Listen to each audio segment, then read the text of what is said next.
नमस्कार दोस्तों, मैं हूं रणधीर और आप सबका स्वागत है फिर से मेरे YouTube चैनल फिट्स एजुकेशन पे। तो आज मैं सिंहभूम वंश के बारे में आपको पढ़ाऊंगा। जो इम्पोर्टेंट राजवंश हैं हमने कवर किया है, मुंडा, नागवंशी। उसी क्रम में आज हम लोग सिंहभूम वंश को देखेंगे। ठीक है, छोटा सा है, 10 मिनट का वीडियो हो सकता है। तो इसमें जो इम्पोर्टेंट पॉइंट्स है, जो इम्पोर्टेंट तथ्य है, उन पर हम ध्यान देंगे और उसको कवर करेंगे। देखिए, सिंहभूम के नामकरण के पीछे 2 कारण दिया जाता है। ठीक है, 2 तर्क दिए जाते हैं जो हमारे इम्पोर्टेंट नहीं है एग्जाम पॉइंट ऑफ व्यू से, बट समझ लीजिए।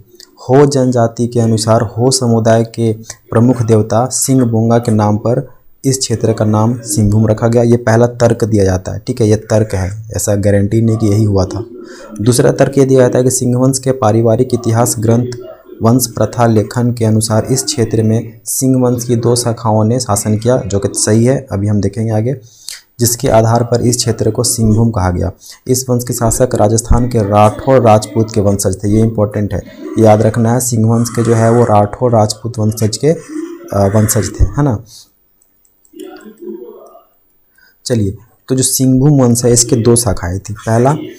प्रथम शाखा जो था उसके संस्थापक थे काशीनाथ सिंह, है ना। इसकी स्थापना 8वीं सदी में की गई थी, वेरी इंपॉर्टेंट है। और इसके जो संस्थापक थे वो थे काशीनाथ सिंह, पहले शाखा के संस्थापक। इस राजवंश में कुल 13 राजाओं ने शासन किया, ये इंपॉर्टेंट है।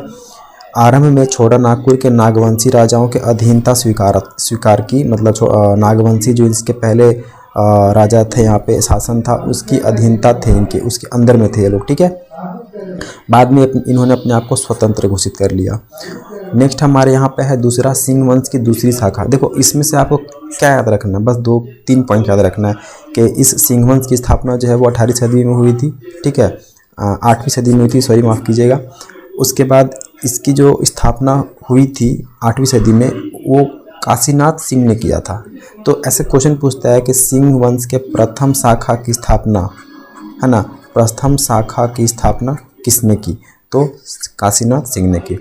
इसमें कुल कितने राजा थे? 13 राजा थे। और प्रारंभ में जो है ना, ये छोटा नागपुर के नागवंशी राजाओं के अधीनता स्वीकार की, परंतु बाद में स्वतंत्र हो गए। ठीक है, तो 2-3 क्वेश्चन यहाँ से निकल रहा है बस।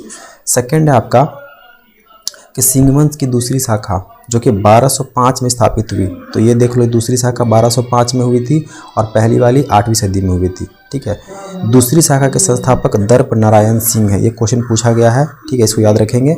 दूसरी शाखा के संस्थापक दर्प नारायण सिंह थे। इनके पश्चात इस वंश में युधिष्ठिर, काशीराम सिंह, अच्युत सिंह एवं जगन्नाथ सिंह जैसे कई राजा हुए, जिसमें काशीराम सिंह ने पोरहाट को राजधानी बनाया। तो ये एक इम्पॉर्टेंट यहाँ से फैक्ट निकल रहा है कि काशीराम के समय सिंह वंश की राजधानी पोरहाट थी। ठीक है,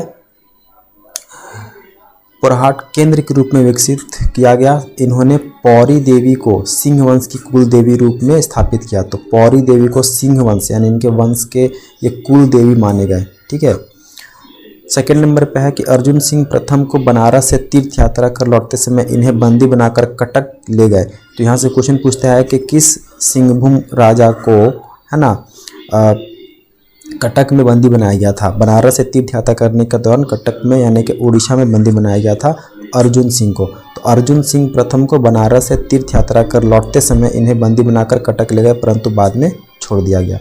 तीसरा है जगन्नाथ सिंह द्वितीय के काल में इनके अत्याचारों से तंग आकर भूंयर जनजातियों ने लोगों ने विद्रोह किया।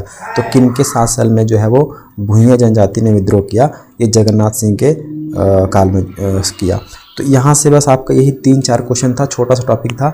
अब मैं नेक्स्ट में क्या, अगले चैप्टर में मैं क्या करूँगा कि जितने भी इम्पोर्टेंट राजवंश हैं, जैसे आपके पलामू राजवंश हो गए, ठीक है, फिर रक्सेल हो गए, सॉरी पलामू के रक्सेल वंशी आ गए, चेरो हो गए, है ना, रामगढ़ के वंश हो गए, इनको मैं एक ही वीडियो में लेके आऊँगा क्योंकि छोटे छोटे हैं।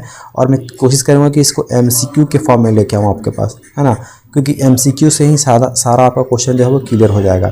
जैसे यहाँ पे MCQ निकलेगा और उसी में फिर सिंहभूम का भी MCQ रहेगा।